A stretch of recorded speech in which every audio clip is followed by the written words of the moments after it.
Hello, beautiful, amazing, fantastic world, and you, beautiful, wonderful, amazing individual. Today, I would like to speak a little about active spirit, malleable, shapeable, morphic imagination. Well, conscious, let's say you start breathing, aware of yourself as a human being. When you meet another individual, human being, we both reflect each other. So we kind of have a responsibility when we do meet each other, obviously. How active are you within this? How much do you wish for that other human being to feel good, to feel safe, to also feel loved and warm in your presence? Obviously, this is not easy every time because we do have days where we are not optimally spiritually strong. We do have our weaker moments, obviously. But how willing are you with interest to overcome, to grow, to rise up towards the spiritual with your own inner strength and imagination? When you actively use your own imagination and spirit, your active, creative core within you, which has more or less been passive and sleeping till now, really, more or less. It's about time spirits awakens and activate. The more you get to meet with the higher realms. You see, the higher realms no longer gives us passively the images and the truths that is needed for the human being to develop in a healthy and awake and free sense. Freedom is something that has come in later. And it is not a matter of necessity or freedom. It is necessity and freedom. You see, we have necessities, but we also have freedom in interest, freedom in focus, freedom in inner activity. So when you are active with your imaginations, let's say trying to actively, in pure thinking, look outside to other human beings, to yourself, to your surroundings, with your imagination, awaken and enliven the outer world. But of course, it has to be, as Rudolf Steiner said, verified by higher beings. So they meet you with inspiration. You see, you have to offer them a sacrifice of imagination, living, active imagination and spiritual work. By doing so, they will come to you and tell you if it is in alignment of the cosmos and the spiritual, or if it is abstractions and haziness, theories and so on. Things can be directly experienced, and from behind the direct physical observation of that experience you can find the spiritual behind it. But it is about awakening to being alive and aware and conscious within these processes. This requires, of course, practice, training, and an interest, a wonder, an awe when you truly... Wisdom in itself is its reward, right? Because, well, it helps immeasurably in, well, guiding you along on where we are meant to focus, where we are meant to put our attention, and also where we are meant to work actively within our own inner being outwards, and also outwards inwards. So when you meet another individual human being, how willing are you to go beyond your own dogmas and biases and, things that might hinder you from connecting directly to that individual? That is what is the imagination, the active freedom here. And of course, there are just certain things that we do not stand for, so there are certain things we do not dabble in and explore because it is unhealthy and damaging to the soul and spirit. but by active work in morality, love, warmth, through the heart, and consciously, with intelligence and wisdom. Not wisdom from the past, but active, what is presented and available to us in this present day and age.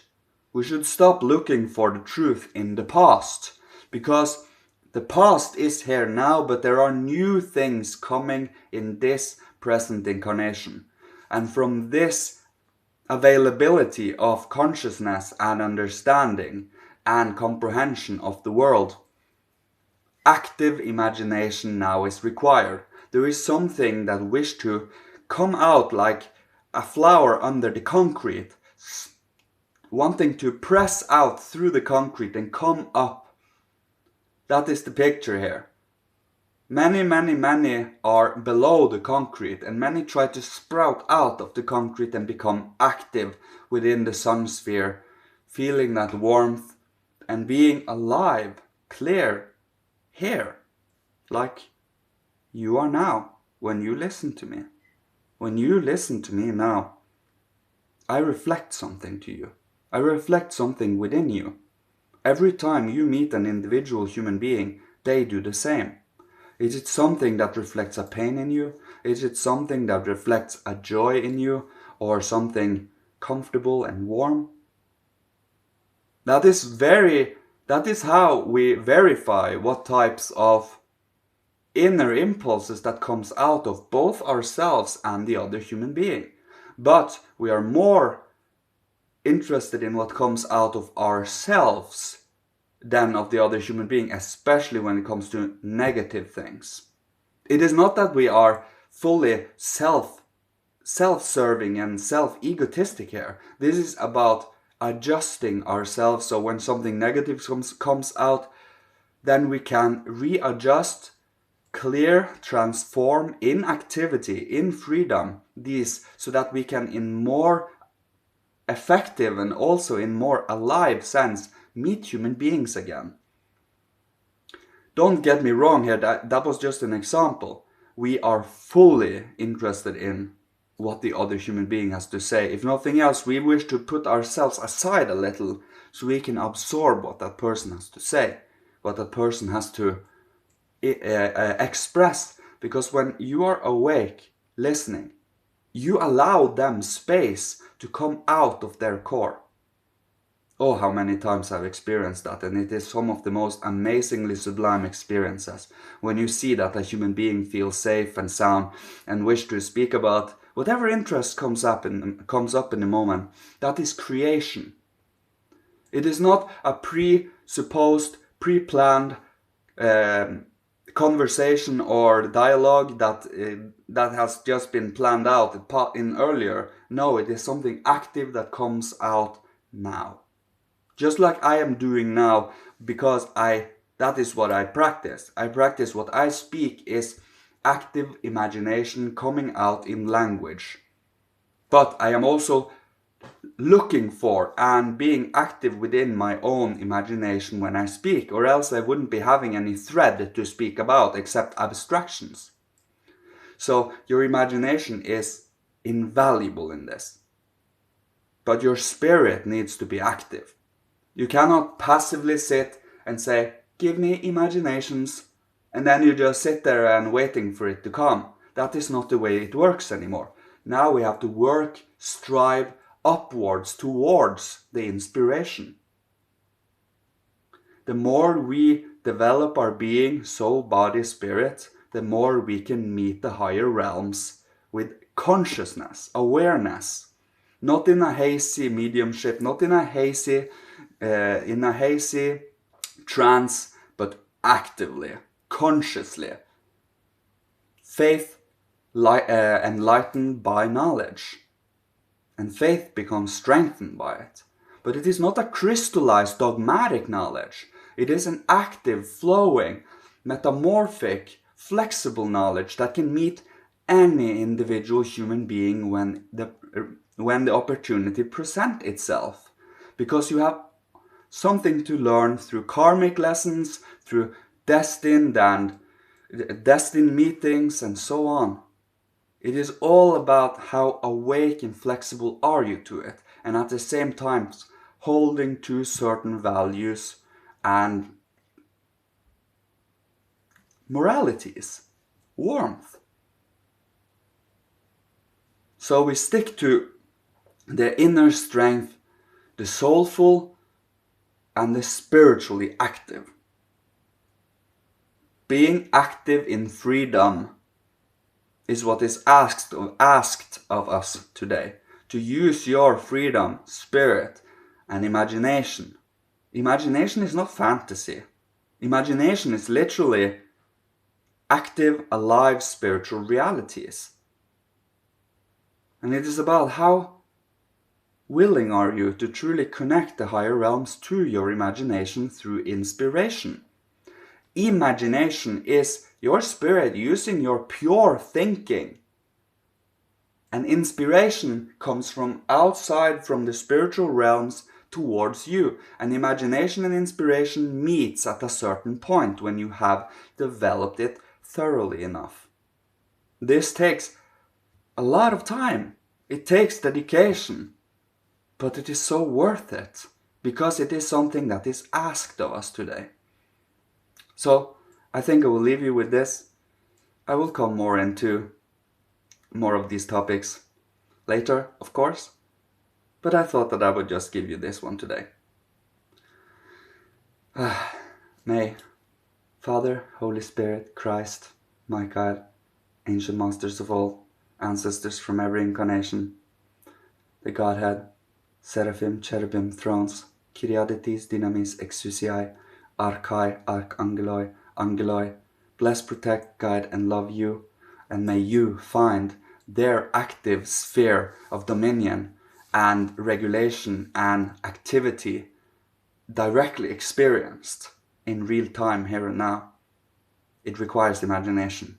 It requires us to override, more or less, these dead, cold, dry concepts that has been, well, inherited from the past, that has just shifted forms, and to bring it alive again, making the reality alive. I love you so much. You're amazing, and you are an individual personality, working within the whole, working within humanity.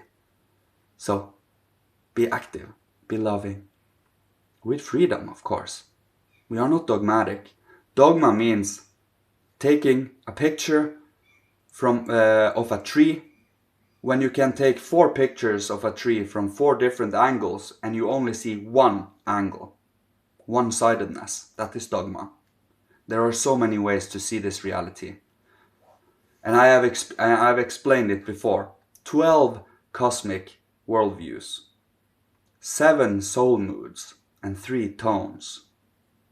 Go explore all of these things and find the aliveness within them. Find the active imaginations that is playing themselves out in them. Find out of the world and the spiritual for yourself. Don't take anyone's words for it. Be active, be spiritual, not only soulful. Soulful is very passive. Spiritual is active. Freedom. Freedom came in a later time. In earlier times we were more instinctive. It was instinctive given knowledge and insights. Today it is different. We have to strive for it. So, I love you so much. Thank you for listening to me. You're an amazing being. So, see ya. Goodbye.